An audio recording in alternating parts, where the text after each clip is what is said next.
Livre de la Genèse, chapitre 39.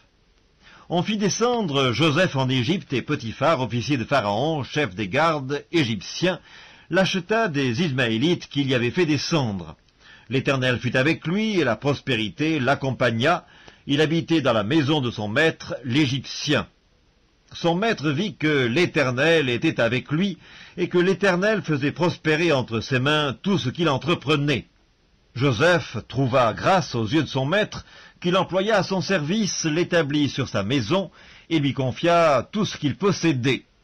Dès que Potiphar l'eut établi sur sa maison et sur tout ce qu'il possédait, l'Éternel bénit la maison de l'Égyptien à cause de Joseph. Et la bénédiction de l'Éternel fut sur tout ce qui lui appartenait, soit à la maison, soit au champ. Il abandonna aux mains de Joseph tout ce qui lui appartenait, et il n'avait avec lui d'autre soin que celui de prendre sa nourriture. Or Joseph était beau de taille et beau de figure. Après ces choses, il arriva que la femme de son maître porta les yeux sur Joseph et dit « Couche avec moi ».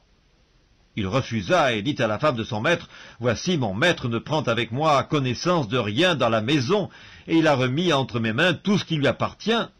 Il n'est pas plus grand que moi dans cette maison, et il ne m'a rien interdit, excepté toi, parce que tu es sa femme. Comment ferais-je un aussi grand mal, et pécherais-je contre Dieu ?» Quoiqu'elle parlât tous les jours à Joseph, il refusa de coucher auprès d'elle, d'être avec elle. Un jour qu'il était entré dans la maison pour faire son ouvrage, et qu'il n'y avait là aucun des gens de la maison, elle le saisit par son vêtement en disant « Couche avec moi ». Il lui laissa son vêtement dans la main et s'enfuit au dehors. Lorsqu'elle vit qu'il lui avait laissé son vêtement dans la main et qu'il s'était enfui dehors, elle appela les gens de sa maison et leur dit « Voyez, il nous a amené un Hébreu pour se jouer de nous. Cet homme est venu vers moi pour coucher avec moi, mais j'ai crié à haute voix, et quand il a entendu que j'élevais la voix et que je criais, il a laissé son vêtement à côté de moi et s'est enfui dehors. » Et elle posa le vêtement de Joseph à côté d'elle, jusqu'à ce que son maître rentrât à la maison.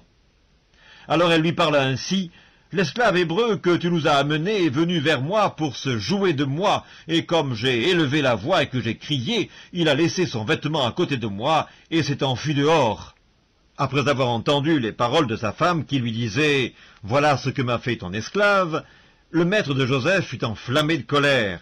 Il prit Joseph et le mit dans la prison, dans le lieu où les prisonniers du roi étaient enfermés. Il fut là en prison. L'Éternel fut avec Joseph, et il étendit sur lui sa bonté. Il le mit en faveur aux yeux du chef de la prison, et le chef de la prison plaça sous sa surveillance tous les prisonniers qui étaient dans la prison, et rien ne s'y faisait que par lui.